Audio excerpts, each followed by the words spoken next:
Hi guys, good morning. কেমন আছো তোমরা সবাই? ওয়েলকাম তোমাদের নতুন একটা ব্লগে। আজকে আমি বানাচ্ছি শাহি পনির। ভাবলাম বানাচ্ছি যতক্ষণ তোমাদের সাথে একবার শেয়ার করে দিই। মশলার জন্য আমি এখানে নিয়েছি একটা মিডিয়াম সাইজের পেঁয়াজ, দুটো টমেটো, দুটো কাঁচা লঙ্কা, একটু আদা, একটা গোটা রসুন আর কিছুটা কাজু বাদাম। কড়াইতে দিয়ে দিয়েছি একটা কিউব বাটার, তার সাথে দিয়ে দিচ্ছি কেটে রাখা সবজিগুলো আর কাজু বাদামটা।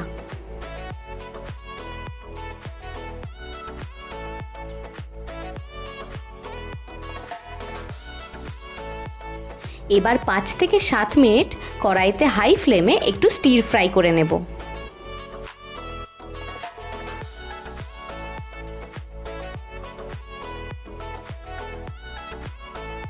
সবজিগুলো ভাজা আমার এখানে হয়ে গেছে। এবার সবজিগুলোকে নামিয়ে নেব আর একদম ভালোভাবে ঠান্ডা করে নেব। সবজিগুলো ভালোভাবে ঠান্ডা হয়ে গেছে, মিক্সার গ্রাইন্ডারে একটা ফাইন পেস্ট বানিয়ে নিচ্ছি।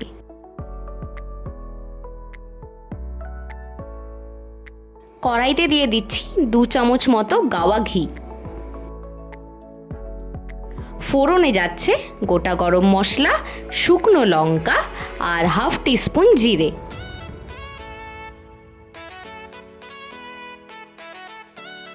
ফোড়নটা রেডি হয়ে গেলেই দিয়ে দিচ্ছি আগে থেকে বানিয়ে রাখা মশলার পেস্টটা।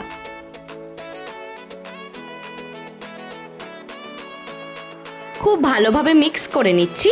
এইবার ঢাকা দিয়ে মশলাটাকে সুন্দরভাবে কষিয়ে নেব।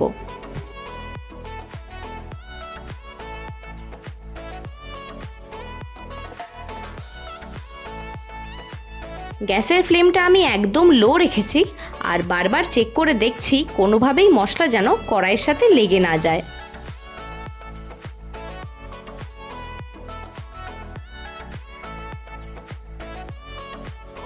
মশলা থেকে জল একবারে শুকিয়ে গেছে। একে একে গুঁড়ো মশলাগুলো এবার দিয়ে দিচ্ছি। প্রথমেই দিয়ে দিচ্ছি এখানে হলুদ গুঁড়ো, তারপরে দিয়ে দিচ্ছি শুকনো লঙ্কার গুঁড়ো, তারপরেই দিচ্ছি গোলমরিচের গুঁড়ো আর লাস্টে দিচ্ছি গরম মশলা গুঁড়ো।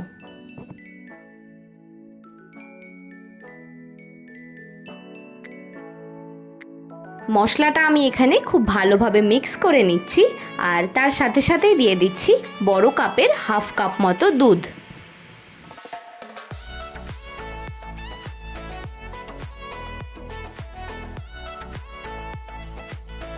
মশলা কষানো এখানে আমাদের পুরোপুরি হয়ে গেছে।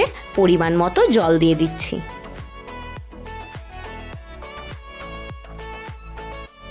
যেহেতু আমি এখানে কাঁচা পনির ইউজ করছি, এই জন্য পনিরটা আমি এখনই গ্রেভিতে অ্যাড করে দেব।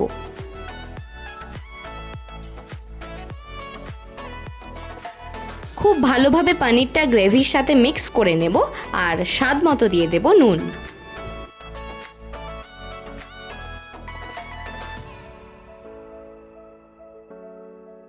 পনির এখানে আমার একদম রেডি হয়ে গেছে।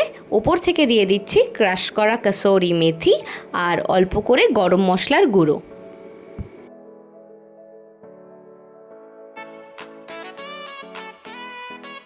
পনিরের সাথে আজকে আমি বানিয়েছি জিরা রাইস। চলো তাড়াতাড়ি করে সার্ভ করে নিই।